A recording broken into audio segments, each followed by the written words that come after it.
Você sabia que o mundo espiritual é mais real que o mundo físico? Enquanto você vive a sua rotina, absorto nas demandas do dia, concentrado no trabalho ou simplesmente adormecido em sua cama, o universo parece previsível, concreto e seguro. Mas por trás da cortina da nossa realidade tangível, o mundo espiritual está plenamente ativo. Ele não espera pelo nosso despertar, ele opera em uma frequência de pura energia e intenção, agindo ao nosso redor neste exato momento. Esta esfera invisível não está apenas lá fora. Ela está aqui, decidindo o destino de almas e travando batalhas cósmicas pela posse do seu livre-arbítrio.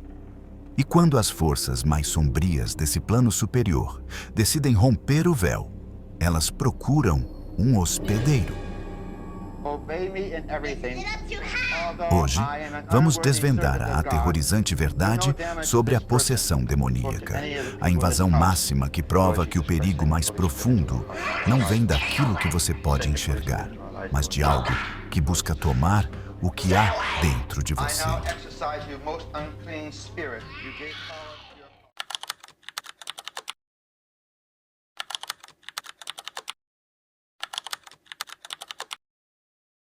O caso de Anneliese Michael, que inspirou o filme O Exorcismo de Emily Rose, é, sem dúvida, o episódio de exorcismo mais conhecido e controverso do século XX, e até hoje levanta discussões entre teólogos, médicos e juristas.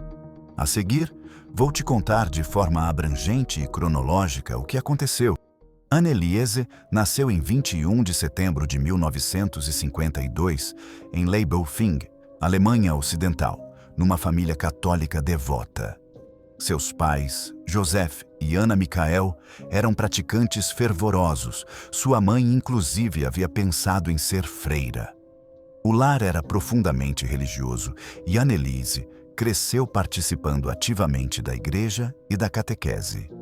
Com 16 anos, começou a sofrer convulsões e foi diagnosticada com epilepsia do lobo temporal, uma condição que pode causar alucinações, perda de consciência e comportamento anormal. Os médicos prescreveram medicamentos anticonvulsivantes, mas os sintomas não melhoraram. Pelo contrário, começaram a surgir sinais psicológicos e espirituais inquietantes. Ela passou a ouvir vozes que diziam coisas como: "Você está amaldiçoada e vai apodrecer no inferno." Ich hab recht dazu, dass ich in dem Wald rein bin. Ich trag dir die Rotznase noch so lang, bis sie krepiert. Die saublöde Weib. Für uns gibt's kein Zurück. Nee! In alle Ewigkeit! Também relatava ver rostos demoníacos, especialmente durante as orações. Com o tempo, desenvolveu aversão intensa a objetos religiosos, como crucifixos e água benta. Certa vez, não conseguiu entrar em uma igreja. Outra, ficou paralisada diante de uma imagem de Jesus. Uma seria a aversão ao sagrado. Então a pessoa entra na igreja e não consegue olhar para o crucifixo e eles apenas veem os brancos de seus olhos. Outro seria o conhecimento de coisas ocultas, onde o demônio começará a revelar coisas sobre você que você mesmo não saberia. Outro seria possuindo uma espécie de desordenado, força física que normalmente não possuem. O último sinal é um pouco epiléptico, semelhante a convulsões no rosto e movimento de braços e pernas, onde a pessoa perde o controle total. A família começou a acreditar que havia algo além do físico acontecendo. Entre 1973 e 1975, consultaram padres locais, pedindo ajuda. No entanto, a Igreja Católica é extremamente cautelosa nesses casos, exigindo provas concretas de possessão, e só permite o ritual de exorcismo com autorização de um bispo. Após anos de tentativas médicas sem sucesso, o bispo de Würzburg, Dom Joseph Stangl, concedeu permissão para um exorcismo oficial, com base no ritual romano de 1614. Os sacerdotes designados foram Padre Ernst Alt, que já acompanhava Anneliese espiritualmente, e padre Arnold Hans, um exorcista experiente. O ritual durou quase 10 meses, com sessões semanais que podiam durar até 4 horas. Muitos desses encontros foram gravados em fita cassete, e até hoje os áudios provocam pavor em quem os ouve. Durante as sessões, Anneliese apresentava comportamentos assustadores. Rugia, gritava e falava com várias vozes diferentes. Dizia ser possuída por 6 entidades: Lúcifer, Caim, Judas Iscariotes, Nero, Hitler e Fleischmann, um antigo padre apóstata. Ich, der Judas und der Nero, der Kain und der Hitler. 5 Stimmen. Das war 6 Stimmen? Oh, den haben wir gelogen. Den habt ihr dazu. Em 1º de julho de 1976, Anneliese morreu em sua casa. Tinha 23 anos, pesava 30 quilos e apresentava sinais de desnutrição e desidratação severas. Seu corpo mostrava hematomas, ferimentos e escaras, resultado das sessões e da autoagressão. A autópsia revelou que ela havia morrido de inanição, basicamente fome e exaustão. Antes do início do processo, seus pais solicitaram às autoridades locais uma permissão para exumar os restos mortais de sua filha.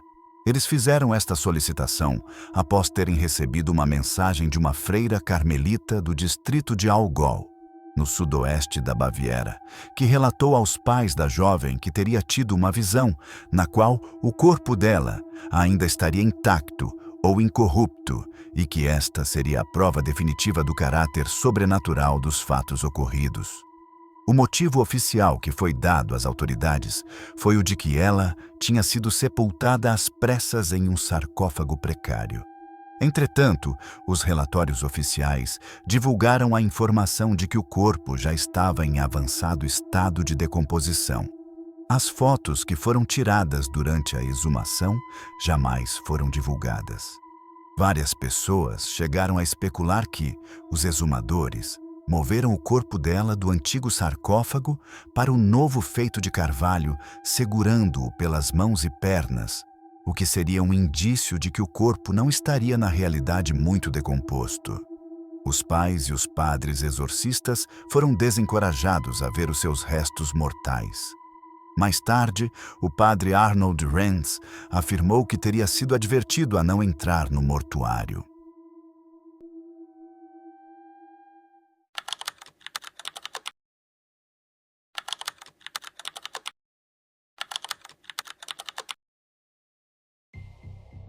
No inverno de 1949, nos Estados Unidos, um caso singular de possessão abalou a comunidade e, tempos depois, forneceria a base para o que se tornaria o filme de terror mais influente de todos os tempos. Conhecido pelo pseudônimo de Roland Doe, mais tarde revelado como Ronald Hunkeler, um garoto de 13 anos de idade de uma família luterana, começou a manifestar uma série de fenômenos inexplicáveis. Os problemas teriam começado após a morte de sua tia, uma mulher que o havia iniciado no uso do tabuleiro Ouija. Logo em seguida, a família de Roland ouvia arranhões inexplicáveis nas paredes e via objetos se movendo sozinhos. Após falhas em obter qualquer ajuda médica ou psiquiátrica, a família, em desespero, buscou a Igreja Católica, culminando com a chegada dos padres jesuítas em St. Louis, Missouri. É neste ponto que o caso real, envolto em mistério e documentos eclesiásticos, se encontra com a ficção. O roteiro de O Exorcista captura a estrutura e o medo inerentes ao caso de Roland Doe, mesmo transformando o garoto em uma menina e intensificando os efeitos. O filme se inicia, tal como a história real, com a brincadeira com o tabuleiro Ouija, servindo como o portal de entrada para o mal na vida da jovem Regan. As manifestações iniciais da ficção também replicam as da realidade. A mãe de Regan observa objetos movendo-se sozinhos e o ruído de batidas na casa. quando a possessão se aprofunda, a narrativa documentária encontra imagens vívidas na ficção para ilustrar o horror. Os padres que atenderam Roland Doe relataram que o garoto demonstrava violência e força sobre-humana, além de uma aversão imediata e extrema a todo objeto sagrado.